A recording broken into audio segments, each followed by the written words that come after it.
Yes, people, what's happening? It's your boy NSG right about now. Welcome to Young Hustler Podcast. This time around, this podcast is going to be in English. But don't worry, there's going to be translation if you watch the content in the video on YouTube. I got a super special guest because this guy here, this boss man here, is someone that I used to want to manage me back in the day when I was a music artist. But you know what? I'm kind of glad that he didn't manage me because I found my own way in music and I did my thing and I'm absolutely happy where I am right now because I wouldn't want to manage me in the first place. I think at that time, I'll be like a really difficult artist to manage. As you guys know, I do my thing with the music thing in Asia. But yeah, so here I am with someone that I hugely admire. How are you doing, sir? Listen, dude, I'm alive and well. So I'm good. A little backstory. My boss man here, Mr. Kwame Kwaten here, he recently just contracted COVID. How was that experience for you, man? Dude, I don't prescribe it to anybody. Let's just put it that way. All right, it's a real thing, yeah? Yeah. When people are like walking around going, it's not real, I'm like, who are you kidding, dude? Mm-hmm. Like, do you not understand? And I was in hospital. I was having trouble breathing. Like when I say having trouble, I mean like my breaths were like this. Jeez, right. I had a thing over my face, like ventilator, the whole thing. Listen, that thing was very serious, and you know, I'm just glad to be here, dude. That's it. Oh man, brilliant. So man, like boss man, I'm just gonna go straight in with the whole kind of like inspiration thing, you know. Why do you do music? Well, really, since the age of about 16 years old, I just reached a point where I remember 16, 17, I think I saw a school band perform on stage. And I was like, that's what I want to do. And now and then I was also, whenever anybody asked me, you know, what do you want? And I always used to say, I just want to be in the music business. I want to be in the music business. Because I remember thinking, I have to, you know, when people were walking around sort of asking, you know, jobs wise, what are you going to do? And my thing was, okay, listen, I have to do a job that I don't even think of as work. Yeah. Something I can be passionate about, that I'll really work hard at, and I'll work so hard, but I won't even think about it as working so hard. I'll just think about it. This is something I love doing. And I'm very, very fortunate in that I went into a business that I'm really, really passionate about. So that's the vibe. And I went into it, you know, being in a band, and then got the band signed, we got signed, should I say, you know, and then we got signed to Acid Jazz, then we got signed to Atlantic Records, then we started putting records out, you know, then we did support tours, then traveled the world, and, you know, I've done a lot. I've seen a lot of places, met a lot of people, baby. Yeah. Definitely. If you guys have time, definitely, you know, check out all the stuff that Mr. Kwame here has done. And, you know, but now it's all about the artist, right? It's all about supporting an artist, right? Yeah, I mean, we've got, you know, Creating Vision, which has the Ultimate Seminar, which is an event that we put on every year. But then it's also got all of the things that run underneath Creating Vision. So we've got the A&R Focus Group, we've got the Ultimate Circle, we've got things like the MBOL show, you know, we've got an online Insta live show, you know, there are a whole, you know, all I'd say to people is get the Creating Vision website, which is CRE, the number 8, INGVISION. I want to, .com. And just get to it and sign to the free mailing list, because it will it's all about giving information and thus power to independence and to people that creative thinkers. That's what we're Creative about. thinkers. Yes. That's what this podcast is about, Young Hustlers. Yo, but this time around, I want to ask you about ferocious talent. Yeah. Why? What? I'm sure you reach a certain point in your life, you want to set up your own management thing. Yeah. How was that thought process, and what's the reasoning behind creating that? Okay, so I was part of ATC Management, which is a very, very big management company. I was part of ATC Management for probably about 10 years. And I just a lot of big artists. Yeah, for people in Indonesia who don't know, ATC's got big artists. Yeah, really. I mean, multi-million sellers there. But I just remember thinking, you know what? If I don't do it now, I'll never do it.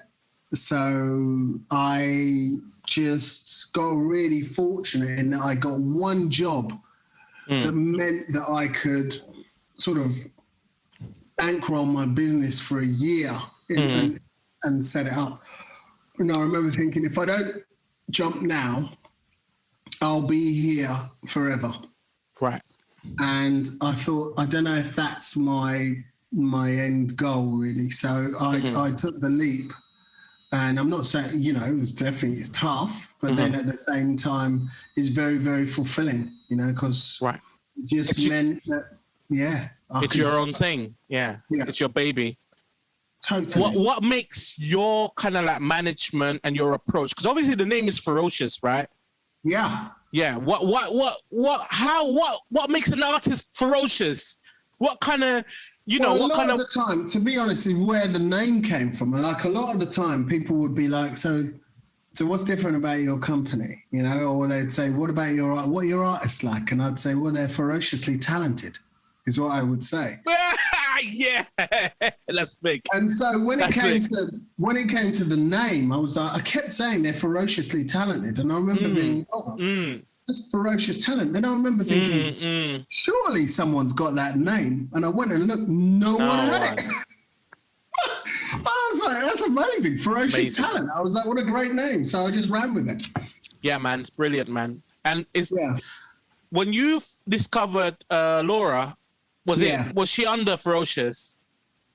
For a while, to be honest. Okay. In the beginning, like in the beginning, I was working for ATC. All right, okay.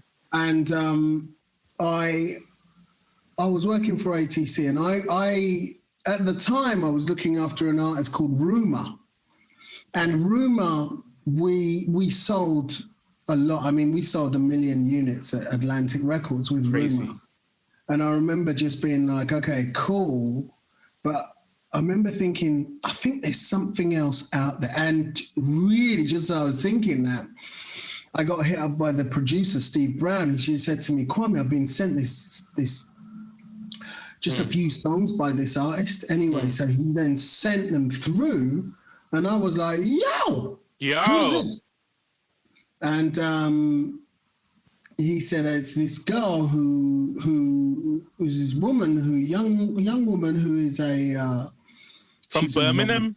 She's from Birmingham. She plays and she writes, and she's rock and roll. Yeah, I think she's really, really good. And I said, dude, I said, give me a number. Gave me a number. Weirdly, I was in Los Angeles at the time. Okay. So I'd forgotten the kind of time zone. So I phoned her up, and it was like 1 o'clock in the morning. And I was like, listen, man, I said, I really like your stuff. And I think I can do this because I understand this kind of music. So if you don't mind, let's go. And she was like, okay. Yeah, man. Because went for it from there. Because up to a point, like, because I'm based in Asia, you know this already, and like your name came into the radar amongst like the people, amongst my peers when she was doing Music Matters in Singapore. Yeah, remember? And I was like, yeah, that's Kwame. So I was really happy when you did your promo thing in Asia, man. That was a big thing. Philosophically, when you sign an artist like that, you manage them. Obviously, you have some sort of like, attachment towards their art. How do you feed them their creativity and their vision? how do you feed them? How do you defeat them, their creativity and their vision? Well, you'd be surprised. With a lot of the time, it's about what you can bring to the party because they've already got the creativity. Right. Yes. Okay. You know, your thing is much more, how do you join the dots? So how do you take something, if you've got a really original artist, you've got to be able to look at that original pod and kind of go, okay, here's the artist. Here's the DNA of this artist. How am I going to get that DNA out into the world? How? And you've got to come with a bit of a plan and be prepared to adapt. Be prepared to adapt. Yeah. So be prepared, you know, you see an opening, you might not have planned for that opening, but you got to be able to adapt. You got to be able to go, you know what? We can fit into that if we do this. And so it's a cross between planning and also being able to adapt. And also being able to see into you've got to see into the future a bit. See into the future. Managerially, you have to. You've kind of got to be like, okay, this is where we are now. This is where I think we're going to be in a year. And this is where I think we're going to be in 2 years' time. Right. And then this is where I think we're going to be in 3 years. You work your way backwards, is it? Yeah, you've got to be able to plot, like, how do we reach here and blah, blah, blah. And that's it. All right. This is like, say you've got another artist, whoever it is, right, and you're managing them, right? What do you tell your artist, like yo, dude, or yo, young lady? What kind of mindset do you need to have to break through the noise in this kind of like digital field where everyone can be an artist with like self-distribution? How can artists these days break through the noise? The truth of it is with real persistence. This is, you know, real persistence, yeah? Yeah, it's a war of attrition, man. This game it's a war of attrition. Yes, that's a big quote, that one. Yeah, elaborate on that, boss man. Well, the thing is, right now, you have to take it that, okay, nothing's going to be easy, right? The music business is not easy. If you're looking for an easy break, forget it. This is the wrong place. Get yourself, you know, a job that you're going to earn regularly on and get a regular wage, because this is not the place, right? So this is a place where, you know what, every step that you take is going to be feeling like it's walking uphill. And the other thing, the other truth I find is that with the music business, if you get to a place really, really quickly, so for instance, your stuff comes out, it blows, blah, and then da-da-da-da-da-da-da-da. Great, but the problem is you haven't then learned how to overcome it, or you haven't learned, and so you can't maximize when your time really comes, you know? You can't maximize. Whereas if you've actually taken your time, climatized, to reach a particular point, then what happens is when you get there and there's opportunity, then you can really use it, because you've learned all the way what to do and how to do it. So there's a, you know, do you know what I mean? There's like a whole, there's a route and there's a way, and there are no shortcuts. There's no shortcuts. Sometimes the people that think that there are shortcuts and that they've reached there quickly, what will happen is, you know, I always say, and I'll say it this time, I liken it to rock climbing. Okay. Yeah? Or when I say rock climbing, I don't mean rock climbing, I mean mountain climbing. Mountain climbing. Right? I always say,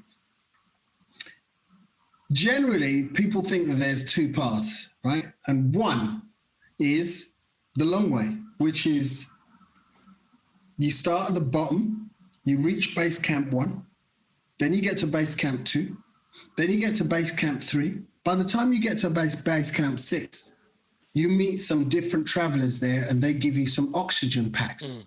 You learn how to use the oxygen. You go to base camp 6, 7, 8. When you reach 8, they give you some different thermals, blah, this, that, whatever. You go 8, 9, 10, they give you more oxygen. Your muscles become acclimatized. So by the time you reach plot 17, which is the top of the mountain, and there's a pole there, your body's used to it, your muscles are used to it, your muscles are used to surviving with less oxygen, everything. Your body is just used to it. Wow. Now, okay. That's to me, to be honest, the more satisfying and correct route.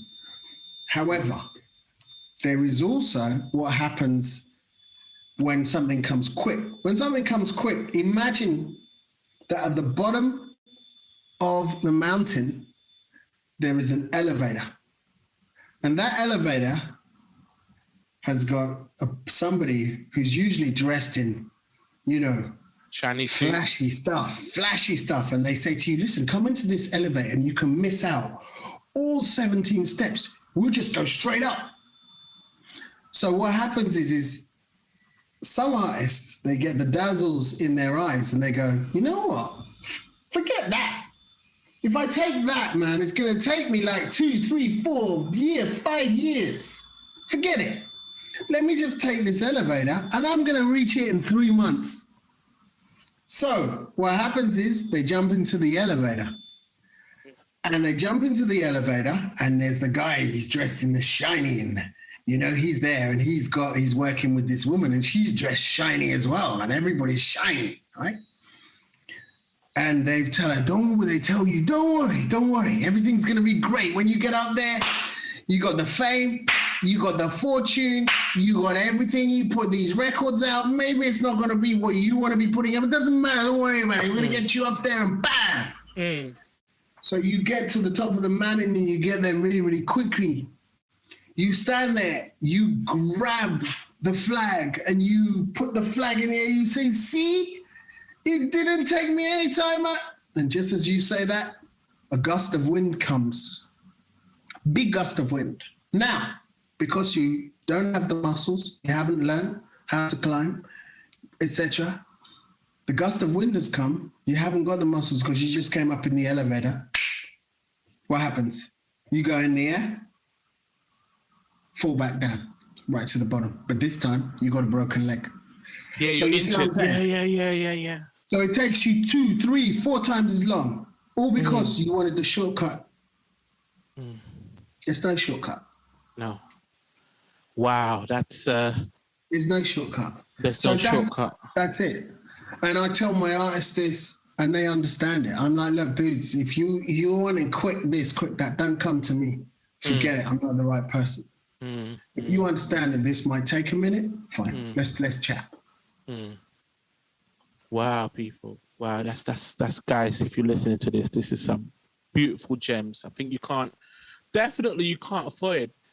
You really can't afford. Because I know that feeling because I'm ridiculously I'm an ignorant person, but I've walked my way up in my career and I fall down a lot, but the fall is not that steep, and as I get to where I am right now, I've fallen so many times, but it's not it's like a small fall, so many times I made some dumbass moves and decisions, but yeah, I get you, and I'm in a position where I'm like, yeah, once you're kind of comfortable, kind of like having a name and having that muscle, that's respecting it from your peers, respect from your track record and everything. Yeah, what you said is just I felt that. Yeah, I get that, and I think that's what I usually tell people as well. Like when I work with, music artists and it's just not. It's a marathon, isn't it? Yeah. Yeah, you've got it. It's just how it is, and that's the situation. So yeah. Yo, Kwame, thank you so much for that knowledge, man. That's a lot of bite-sized gems there.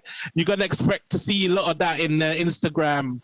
That's the beautiful stuff that people need to know, definitely. And Yeah. In terms of like creativity, you know, you've been in the music for a long time. Like,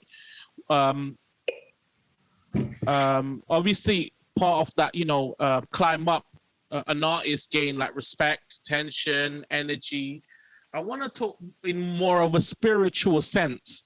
I'm pretty sure you have your own kind of formula of the people that you signed, right? And usually that comes from like, I would say for me, it comes from an energy, you know, it's like, you know, it's like the way someone carries themselves, you know, whatever. Everyone's got their own kind of like approach to connect to the talents. Like, what kind of energy do you look for in talents and in people in general? It's a big one, this one. To me, I'm not, you know, excessive drama, like I'm not really into.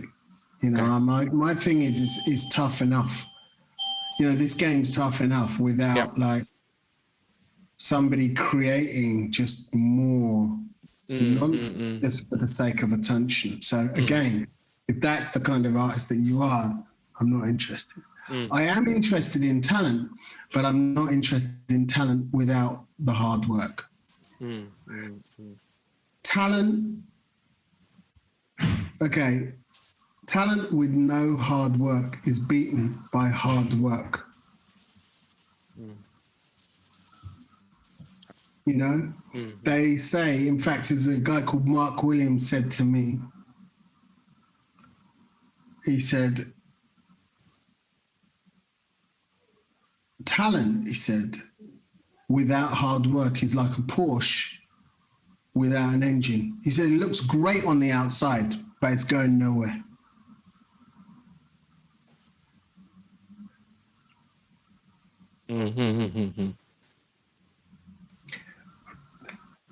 Hard work beats talent when talent doesn't work hard. Jeez. Oh, man. Yeah. Wow, amazing. So that's the situation. It's like, and I'd love to say that those things ain't true. They're true. Like, that's just it. You can, you know, you've got to put in the work. You've got to understand the amount of work. You've got to understand that, you know, it's very difficult because it's hard because a lot of people don't know. You know what I mean? A lot of people don't know, don't understand. And I can get that you might not know and might not, because it's very difficult. If you've never been through it, how are you going to know? But the truth is, you've got to have the constitution inside yourself to be able to take it on. It's interesting. I was watching, there's a documentary, I think it's on Netflix, about Tina Turner. Yes, I heard about that one. Yeah. And I haven't seen it though. Yeah. It's a great documentary because the simple truth is, you know, this is a person who really started to become huge when she was in her 40s, right? She was huge. Yeah, dude, that's mad. Yeah, she's huge in her 40s, right? Became huge in her 40s. And a black woman too as well, right? Yeah. And the thing is, you have to understand, right? You know,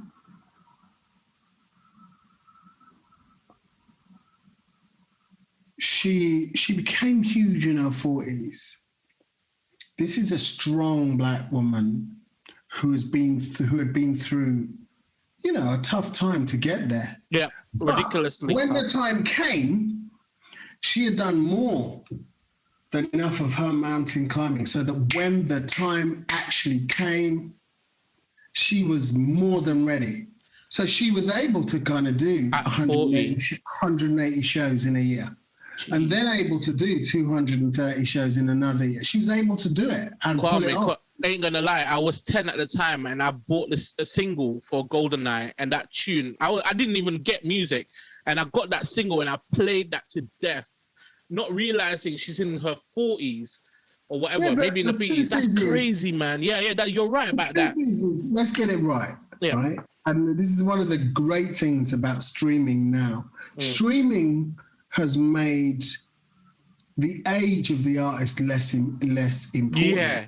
The only reason that the age of the artist became slightly important was because a lot of the time you were trying to appeal to radio stations. Radio. I get what you mean. I get what you mean. Yeah. Who had a demographic. Demographic, because they have to sell ads, right? Yeah, where they're saying, listen, our listenership is between here and here. Yeah. Now, the great thing about streaming is that, you know what, you can have a huge tune, but you could be 52. You know, if people like it, they like it. If they're listening to it and they're listening to it, that's the situation. That is, you know, C6 Steve is he's an older gentleman, but he has huge, I mean, you're talking about a person who has massive streams, you know? So this is what I mean. I just think, yeah. How many per month? What, C6 Steve? Yeah. He's got some Walking Man's at 6 million. You know, 6. He's got You Can't Touch an Old. He's got, which is 5. I mean, roughly, if you look at his top 10, he's probably got about 20 million streams. Amazing. And then he sells loads of merch. Physical, yeah. And merch. And he tours really, really well as well. Right. So, you know what I mean? It's like there are different ways. Yeah.